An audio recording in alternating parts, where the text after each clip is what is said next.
नमस्कार दोस्तों, स्वागत है आपका हमारे चैनल पर। हमारी आज की कहानी है कड़वे बोल। स्कूल से थकी हारी लौट कर आई पूनम ने ताला खोला और घर में प्रवेश किया। साथ में ही उसका बड़बड़ाना प्रारंभ हो गया। 4 दिन से छुट्टी लेकर बैठे हैं जनाब, और मेरे आने के समय पर घर से गायब। मुझे तो समझ में ही नहीं आता यह छुट्टी ली क्यों गई है। कोई कुछ बताए तब ना, मेरी बला से मैं भी नहीं पूछूंगी। फ्रिज खोल के ठंडे पानी की बोतल को सीधा मुंह में उड़ेला और वहीं सोफे पर पसर गई। कुछ पल आंखें मूंद कर जब खोली तो मेज पर कोई तय किया हुआ कागज दिखाई दिया। उत्सुकतावश खोला तो पैरों के नीचे से धरती खिसकती हुई प्रतीत हुई। यह संजय द्वारा लिखा गया पत्र था। मेरी प्यारी पूनम, हम दोनों एक सूक्ष्म से उद्गम से फूटे हुए निश्चल झरने की तरह साथ चले थे। तब सोचा नहीं था हमारा निर्मल झरने सा पावन प्यार समय के साथ विशाल नदी में परिवर्तित हो जाएगा, जिसके हम 2 किनारे बनकर रह जाएंगे, जो आपस में कभी नहीं मिलते। माना कि हमारी जिंदगी में ऐसा बहुत कुछ हुआ जो नहीं होना चाहिए था, पर हम तो साथ थे ना। क्या हम मिलकर चीज़ों को ठीक नहीं कर सकते थे? मैं कोई आरोप नहीं लगा रहा कि तुम ही गलत थी, पर जब भी मैंने तुम्हें कुछ समझाने का या कोई बात सुलझाने का प्रयत्न किया, तुमने हमेशा झिड़क दिया। तुम्हारा बार बार दिया गया ये ताना, इतनी परेशानी है मुझे तो बाकी सबकी तरह तुम भी छोड़ क्यों नहीं देते, मुझे भीतर तक कटो जाता था। मैंने अपना तबादला दिल्ली करा लिया है, हमेशा के लिए नहीं जा रहा। शायद यह दूरी हमें फिर से पास लाने में सहायक हो सके। बच्चों की फिक्र मत करना, उनके हॉस्टल का सारा खर्च बेचता रहूँगा और मुझसे मिलने भी जाता रहूँगा।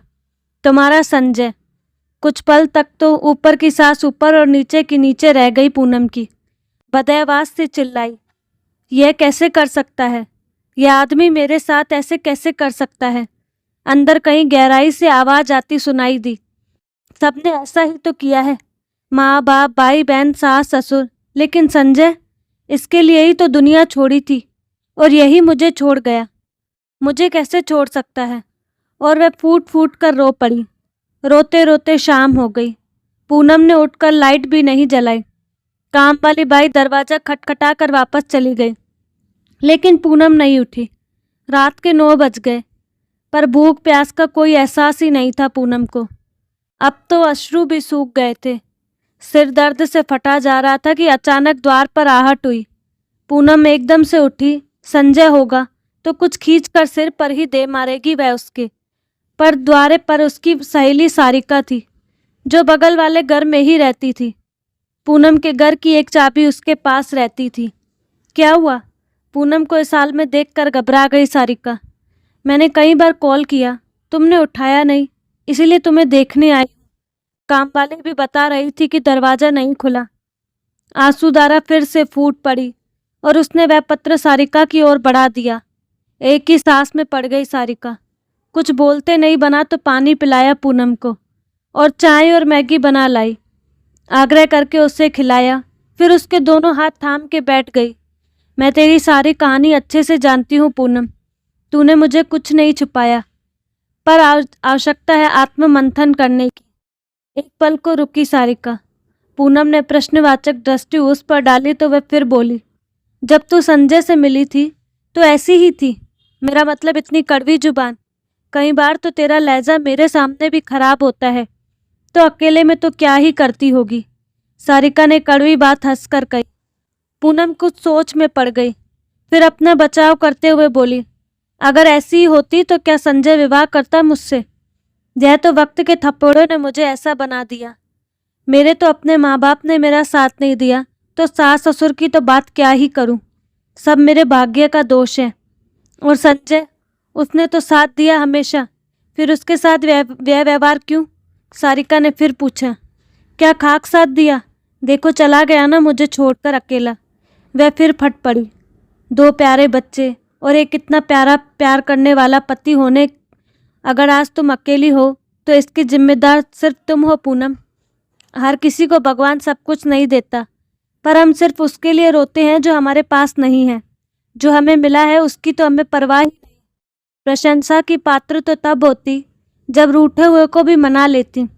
अगर यह ना भी हो पाता तो ना सही, पर तुमने तो उसे भी गवा दिया जो तुम्हारे सही मायनों में अपने थे। इतने बड़े शहर में रहते हुए भी अगर बच्चों को पढ़ाई के लिए हॉस्टल भेज दिया, वह भी तब जब उसकी माँ खुद एक शिक्षिका है। बड़े होकर जब यह बच्चे तुम्हारी परवाह नहीं करेंगे तो भी तुम उनका ही दोष निकालोगी, क्योंकि तुम्हारी नज़र में तुम्हारा तो दोष कभी होता ही नहीं। इतना कहकर सारिका उठ खड़ी हुई। रात बहुत हो गई है, चलती हूँ। पर अब आत्ममंथन का समय आ गया है पूनम। 1-2 दिन का अवकाश ले लो और एक नए सिरे से रिश्तों में मिठास ढूंढो।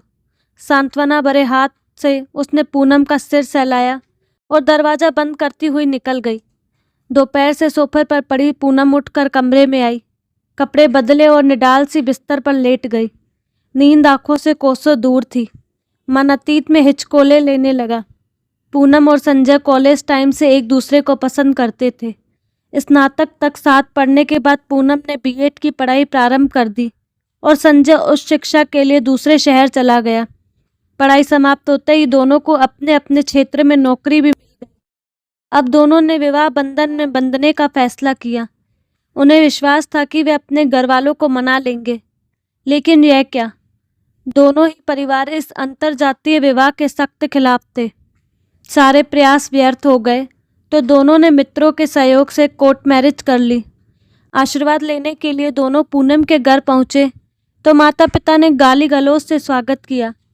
यहाँ तक भी ठीक होता, पर भाई ने तो 2 थप्पड़ भी जड़ दिए पूनम को। तब संजय ने उसका हाथ पकड़कर मरोड़ दिया और पूनम को लेकर अपने घर पहुंचा। पूनम का मन चित्कार कर रहा था, पर स्वयं को संयत करके वह ससुराल की दहलीज पर खड़ी थी। आरती की थाली की जगह सास ने अपने पैर में चप्पल निकालकर पूनम पर फेंकी। डायल चुड़ैल जैसे शब्दों को हृदय को बेध दिया। पिता ने संजय को जायदाद से बेदखल करने की धमकी देकर निकाल दिया। तब वह दोनों होटल में कुछ दिन गुजारने के बाद किराए के मकान में अपने जीवन का नया अध्याय शुरू कर सकते थे। दोनों को एक दूसरे का साथ पसंद था, पर अपनों के दिए हुए गांव पर मरहम ना लगा सके। पूनम चिड़ी चिड़ी होती चली गई और संजय चुप्पी की चादर ओढ़ता चला गया। 2 वर्ष के बाद हंसता खेलता देवांश गोदी में आया तो दोनों बहुत खुश थे। 1.5 वर्ष के बाद प्यारी बिटिया निष्ठा का भी जन्म हो गया। अब जीवन खुशहाल होना शुरू हो गया था कि एक दिन द्वार पर दस्तक दी किसी ने। संजय ने द्वार खोला तो संजय के माता पिता सामने खड़े थे। माँ ने बाहें फैलाकर बेटे को समेट लिया तो संजय और माँ दोनों ही रो पड़े। पिता भी आंखों में आंसू लिए खड़े थे। अंदर आने को नहीं कहेगा, मैं अपने पोते पोती से मिलने आई हूँ, माँ ने कहा तो उसने रास्ता छोड़कर उन्हें आदर से बुलाकर बैठाया। बाहर आती आवाज़ों को सुनकर पूनम बाहर निकली तो आग बबूला हो गई। आप लोगों की हिम्मत कैसे हुई मेरे घर में कदम रखने की?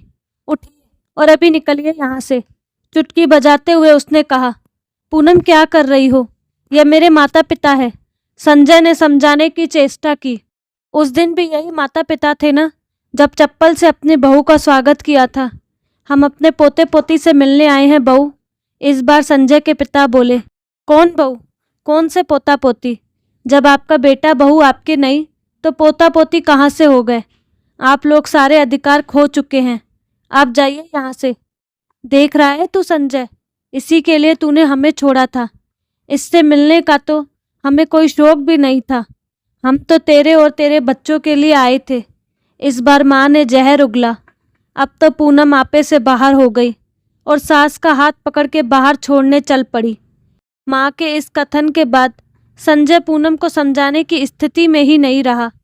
इस घटना के बाद भी उन लोगों ने बच्चों से मिलने का कई बार प्रयत्न किया तो तंग आकर पूनम ने उन्हें हॉस्टल भेज दिया। संजय ने बहुत विरोध किया पर उसकी एक न चली।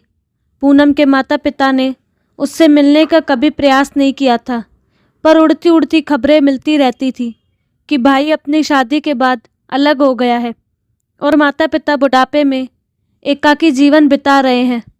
कुछ दिनों के प्रति अपराध बहुत सुनने में आ रहे थे तो संजय बच्चों को वापस घर लाने की जिद करता, पर पूनम का पत्थर होता जा रहा दिल बच्चों की सुरक्षा से ज़्यादा इस अहंकार में था कि मेरे बच्चे मेरा अपमान करने वालों में से नहीं मिल सकते।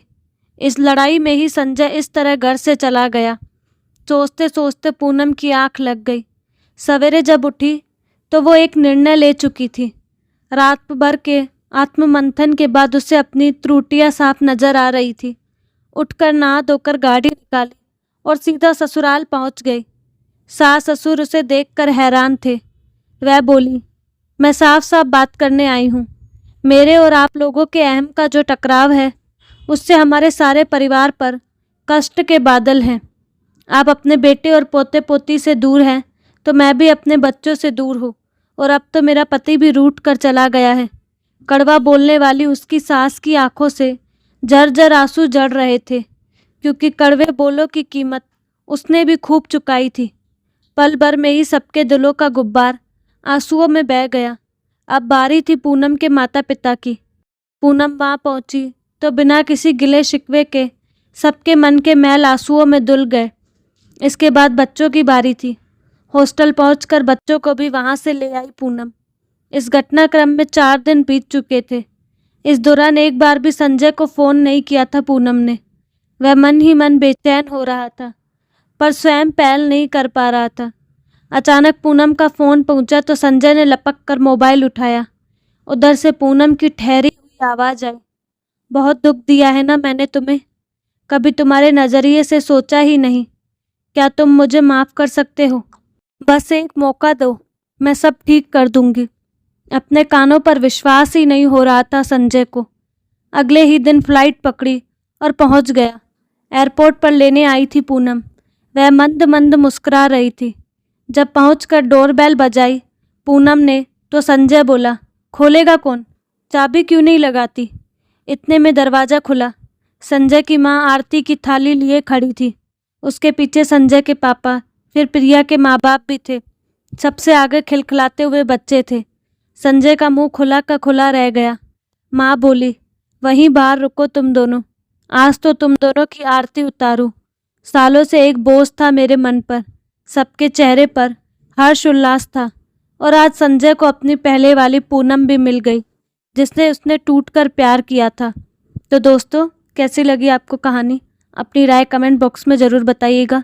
साथ ही हमारे चैनल को लाइक, शेयर एंड सब्सक्राइब करना ना भूलें। धन्यवाद।